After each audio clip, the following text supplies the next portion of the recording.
আসসালামু আলাইকুম রহমতুল্লাহি ওবরকাতুহ। সম্মানিত দর্শক, আজকে যে বিষয়টি নিয়ে আলোচনা করব আপাত দৃষ্টিতে এটিকে আপনাদের কাছে রং তামাশা বলে মনে হতে পারে, কিন্তু রং তামাশা হলেও এই বিষয়বস্তুগুলোর সামাজিক গুরুত্ব অনেক অনেক বেশি। আপনি যদি কালো জাদুর কথা বলেন, গিয়ে দেখবেন এই বাংলাদেশের সবচেয়ে সাহসী মানুষটি, তাকেও যদি কালো জাদুর ভয় দেখান, তিনি ভয়ে কম্পমান হবেন। বাংলাদেশে জিন এবং ভূত এগুলোতে বিশ্বাস করে না এরকম একটি লোকও খুঁজে পাবেন না। উপরে উপরে বলে যে আমি জিন ভূত বিশ্বাস করি না। ভালো কথা, রাতে 12টার সময় আপনি তাকে বলেন তো যাও তো কোনো কবরস্থানে গিয়ে বসে একটু মৃত ব্যক্তির সঙ্গে অন্ধকারে কথাবার্তা বলে আসো বা একটু দোয়া দরুদ পড়ে আসো, পিটিয়েও নিতে পারবেন না। কোনো একটা বাড়িতে, ধরুন একটা গ্রামে একটা বাড়ি, চারদিকে কেউ নেই, বনের মধ্যে একটা বাড়ি, একজন সাহসী মানুষকে বলেন যে আজকে পূর্ণিমার না, আজকে বাড়িতে তুমি একা থাকবা, মধুপুর জঙ্গলে, সুন্দরবনে বা অন্য কোনো গহীন অরণ্যে। সিলেটের একটা পোড়ো বাড়ি যেটিকে বলা হয় 10-15 বছরের, 20 বছরের, 30 বছরের, 100 বছরের পুরনো একটা বাড়ি। চারপাশে চামচিকা আছে, ঘরের মধ্যে সব কিছু পুরনো হয়ে গেছে, জমিদার বাড়ি। এক রাত্রে থাকতে বলেন, তখন দেখবেন যে আব্বা আব্বা করে কিভাবে ভূতের ভয়ে সেই লোক চিৎকার করে। এই ঢাকা শহরে ধানমন্ডির মতো জায়গাতে, গুলশান বনানীর মতো জায়গাতে দেখা যাচ্ছে বড় বাড়ি, 4000 স্কোয়ার ফিটের একটি বাড়ি। এখন স্বামী স্ত্রী থাকে, স্বামী মারা গেছে বা স্ত্রী মারা গেছে, ঘরে তেমন কোনো লোক নেই।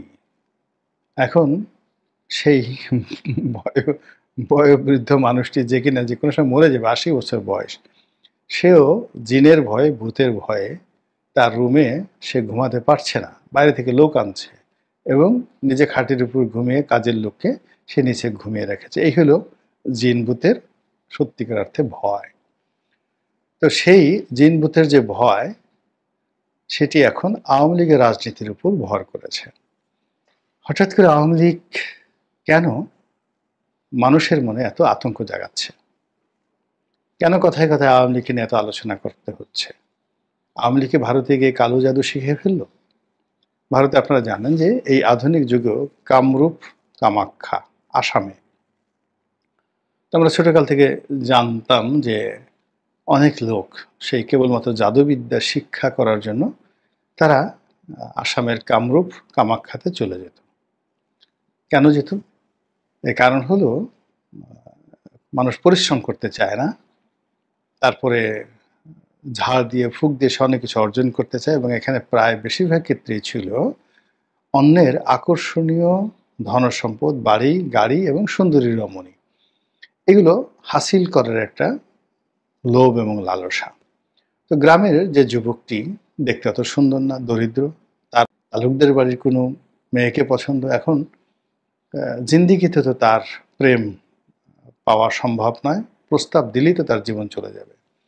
তখন সে মনে মনে চিন্তা করতো যে ইস, যদি একটু কালো জাদু বা একটা তাবিজ পেতাম, একটা মাদুলি পেতাম, যেটা আমি হাতে করে ওই বাড়ির সামনে দিয়ে যাওয়ার সঙ্গে সঙ্গে তালুকদারের বেটি আমার পিছনে পিছনে চলে আসতো, আর তাকে নিয়ে আমি সেই যে বনের মধ্যে গিয়ে বটগাছের নিচে বৈরাগী হয়ে বসবাস করতাম। এই স্বপ্ন কোটি কোটি মানুষের, সেই তারুণ্যের স্বপ্ন। আর এই স্বপ্নের মধ্যে যারা খুব বেশি লোভী, তারা এটা হাসিল করার জন্য তান্ত্রিকদের পিছনে ঘুরত।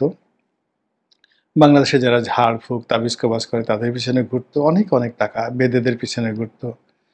তারপরে যারা হাত গণনা করে তাদের পিছনে ঘুরতো, এবং আমাদের গ্রাম বাংলায় তাবিজ কবাজকে নিয়ে একটা বিরাট বাণিজ্য ছিল। আর তখনই আমরা শুনতাম যে অনেকে সেই কামরূপ কামাখ্যা গিয়ে তারা সেই জাদুবিদ্যা হাসিল করে আসছে, এবং তাদেরকে গ্রামের লোকজন জমের মতো ভয় পেত। আমরা শুনতাম যে ওরা যদি বাঁশি বাজায় তাহলে কোনো মহিলা ঘরে থাকতে পারে না, পানি ছিটিয়ে দিলে কুমির হয়ে যায়, ইত্যাদি আরও অনেক কিছু। কিন্তু বড় হয়ে যাওয়ার পরও ওই আতঙ্ক কিন্তু এখনো কাটেনি। আপনারা একটু স্মরণ করে দেখেন তো, যে গ্রামের যে পুকুরগুলো ছিল, বড় বড় পুকুরগুলো ছিল, লম্বা দিঘি টাইপের, কালো জল, তো আমরা বিশ্বাস করতাম যে ওই পুকুরের মধ্যে যদি ডুব দেওয়া হয় তাহলে পায়ে শিকল পরে, তারপর শেষে শিকল পরিয়ে ওখানে যে পানির নিচে যারা থাকে তারা ওই শিকল দিয়ে টেনে তাকে নিয়ে যায়, আর খুঁজে পাওয়া যায় না। এই ভয়, এই ভয় বুড়ো বুড়ো মানুষকে এখনো পর্যন্ত কাঁদায়। যে কি বলবো, এই যে কার্জন হল, কার্জন হল, ফজলুল হক হলের মধ্যে এরকম একটা বড় পুকুর রয়েছে। তো সেই পুকুরে কয়েক সাহসী যুবক তারা আসলো, এরকম এই শিকল, যে ওখানে কোনো শিকল নাই, আমরা ওটা পাড়ি দেব, পাড়ি দেওয়ার পরে দেখাবো কোনো শিকল নাই। পরে এই তারা পানিতে নামলো, এবং যে ছেলেটি এরকম জিদ করেছিল সে দেখা গেল কিছু দূর যাওয়ার পরে হার্ট অ্যাটাক করে ভয়ে মারা গেল, এই ঢাকার শহরে। তো এই হলো কালো জাদু বা মানে জাদুটোনা বানের যে আতঙ্ক।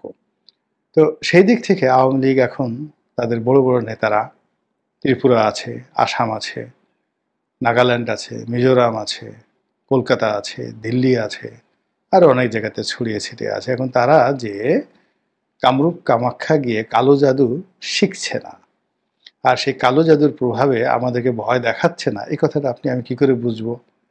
এই কারণ হলো আমরা তো এখন আওয়ামী লীগকে ভয় পাচ্ছি। যে আওয়ামী লীগ আজ থেকে 6 মাস আগে এটা মিছিল করাতে দূরের কথা, কোনো কিছু করতে তারা সাহস পেত না, উল্টো এখন তারা একটার পর একটা ঝটিকা মিছিল করে যাচ্ছে, আর আমরা তাদের ভয়ে থরথর করে কাঁপছি। আমাদের পুলিশ ভয় পাচ্ছে, আমাদের মিলিটারি ভয় পাচ্ছে, মানে কে না ভয় পাচ্ছে। তাদেরকে ঘোষণা করা হয়েছে যে 5,000 টাকা করে পুরস্কার দেওয়া হবে, তারপর তাদেরকে ধরা হচ্ছে না যদি জাদু লেগে যায়, যদি না জানি শরীরে গুটি বসন্ত উঠে যায়, এরকম নানা রকম আতঙ্ক। কালো জাদুর আতঙ্ক মানে বিরাট ব্যাপার, বিশাল ব্যাপার। সম্পর্ক নষ্ট হয়ে যায়, চাকরিটা যদি হারিয়ে ফেলি কালো জাদুর প্রভাবে। এরকম কালো জাদু নিয়ে যে কোনো মিথ নেই, তাই যদি না থাকে তাহলে কেন আওয়ামী লীগের মিছিল বন্ধ করা যাচ্ছে না? আওয়ামী লীগের আতঙ্ক কাটানো যাচ্ছে না? গ্রামের অজয় পাড়াগা থেকে শুরু করে একদম যমুনাতে ডক্টর মোহাম্মদ ইউনূসের অফিস, সেখান থেকে শুরু করে ক্যান্টনমেন্ট, ক্যান্টনমেন্ট থেকে শুরু করে বিচারালয়, বিচারালয় থেকে তারেক রহমান সাহেবের লন্ডন, লন্ডন থেকে যাকে বলা হয় মগবাজারে জামাতের অফিস, জামাতের অফিস থেকে শুরু করে বিএনপির পল্টন অফিস, সব জায়গাতে শুধু ইয়া আওয়ামী লীগ, ওয়া আওয়ামী লীগ, কিয়া হুয়া, कैसे হুয়া, এই জিনিসগুলো আলোচনা হচ্ছে। আওয়ামী লীগে আসবে, আসবে না, কিভাবে মিছিল করছে, এদেরকে লজ্জা শরম নাই, এদেরকে ভয়ভীতি নাই, এদের কি একটু আত্মমর্যাদা বোধ নেই? এই এত কষ্ট করে তাদেরকে তাড়িয়ে দিলাম, 1টা বছর হলো না, অমনি তারা এখন সদল বলে বাংলাদেশে এসে মিছিল করছে, আর উল্টোভাবে আমাদেরকে প্রতিশোধ নেয়ার চেষ্টা করছে। এই গেল কালো জাদুর ঘটনা, মানে আমাদের অন্তরের মধ্যে একটা আতঙ্ক তৈরি করে ফেলছে। দ্বিতীয় যেটি হলো জিন ভূত। তো জিন ভূত নিয়ে তো বহু গল্প আছে। জিনকে দেখা যায় না, ভূতকেও দেখা যায় না, তারা অদৃশ্য থেকে অসাধ্য কর্ম করে। তো জিনদের মধ্যে ভালো জিন আছে, মন্দ জিন আছে। তো মন্দ জিনগুলো খুব খারাপ কাজ করে, ভালো জিন আছে তারা অনেক ভালো কাজ করে, এবং এই ভালো জিনদের মধ্যে আলাদিনের যে চেরাগের দৈত্য, এরকম একটা দৈত্যও আছে। এখন এই আলাদিনের চেরাগের দৈত্যের যে গল্প, আরব রজনীর গল্প, এগুলো নিয়ে বড় বড় সিরিয়াল হচ্ছে এখন। শত শত কোটি নয়, হাজার কোটি টাকা ব্যয় করে ইন্ডিয়ান সিনেমাতে এই ধরনের সিরিয়ালগুলো তৈরি করা হচ্ছে। আলাদিন এবং 40, আলাউদ্দিন এবং 40 চোর, এরকম নানা রকম আরব রজনীর নানা রকম কাহিনী তৈরি করা হচ্ছে, মানুষ গো গ্রাসে দেখছে। এবং এই যে মহাভারতে যে সকল কল্পকাহিনী, সাপের 100টা মাথা, মানুষের 100টা মাথা, তারপরে শেষে তারা 2 হাত দিয়ে দেখে শুধু ঝাপটিয়ে ঝাপটিয়ে তারা আকাশ দিয়ে উড়ে যাচ্ছে রকেটের গতিতে। মহাভারতে যে সমস্ত কাহিনী রয়েছে আমরা এখন এগুলো শুনি, বিশ্বাস করি, এবং এগুলো নিয়ে যখন চলচ্চিত্র তৈরি হয় আমরা সেগুলো গো গ্রাসে দেখি। দক্ষিণ ভারতে যে সকল সিনেমাগুলো তৈরি হচ্ছে ইদানিং, আপনি গিয়ে দেখুন প্রত্যেকটা সিনেমা ব্লকবাস্টার। এবং একটা এই যে থালাপতি যে নায়ক, যার যিনি রাজনীতিতে আসছেন, এবং দক্ষিণ ভারতের রাজনীতিতে, তামিলনাড়ুর রাজনীতিতে চলচ্চিত্রের নায়কদের একটা বিরাট প্রভাব রয়েছে। সেখানে রামচন্দ্রন ছিলেন মুখ্যমন্ত্রী, তাকে দেবতা মনে করা হতো, ভগবানের পুত্র মনে করা হতো। তার স্ত্রী এবং প্রেমিকা জয়ললিতা, তারপরে তিনি হলেন সেখানকার মুখ্যমন্ত্রী। তার মানে তাকেও মনে করা হতো তিনি দেবী, সাক্ষাৎ দেবী। আর এখন ঠিক সেই জায়গাতে চলে আসছেন এই যে থালাপতি, নতুন নায়ক হিসেবে। এবং তাকে কেন্দ্র করে যা হলো, তার একটা অনুষ্ঠানে এসে প্রায় ১৯ জন লোক পদদলিত হয়ে মারা গেলেন। তো এরকম তাদের যে চলচ্চিত্রগুলো, রামচন্দ্রন বলেন, জয়ললিতা বলেন কিংবা থালাপতি, তারা অসম্ভবকে সম্ভব করেন। অনেকটা জিনের মতো, অনেকটা ভূতের মতো দৌড়ে এসে একটা লাফ দিয়ে ১০ তলা একটা বিল্ডিং থেকে লাফ দিয়ে তারা চলে যান।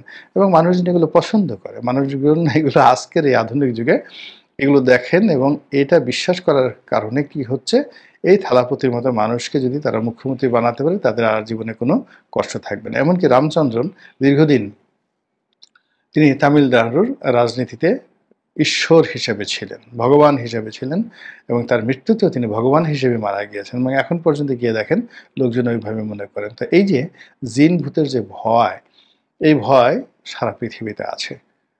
আমি অ্যাপেলের যে প্রতিষ্ঠাতা স্টিভ জবস, তো তিনি ক্যান্সার আক্রান্ত হয়েছিলেন এবং অনেকগুলো চিকিৎসা তিনি করেছিলেন।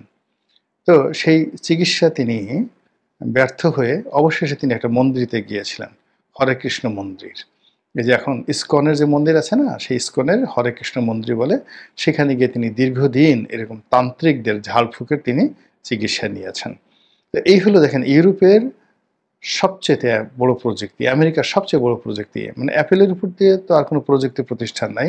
সেই প্রতিষ্ঠানের প্রধান ব্যক্তি, তিনিও জিন এবং ভূতে বিশ্বাস করেন। আমাদের একজন ভারতীয় লোক ছিলেন, নাম হলো ভগবান রজনীশ ইসো। তো তিনি মারা গেছেন।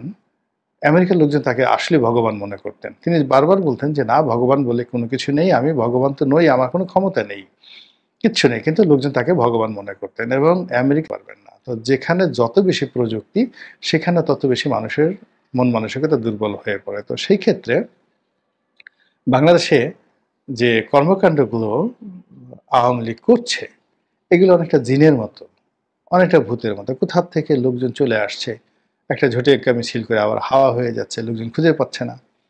পুলিশ, মবকারী, এনসিপি, বিএনপি, জামাত হন্যে হয়ে ঘুরছে, কোথায় দুইটা আওয়ামী লীগ ধরা যায়, কোথায় তাদেরকে একটু গণপিটুনি দেওয়া যায়, কিন্তু তাদেরকে খুঁজে পাওয়া যাচ্ছে না।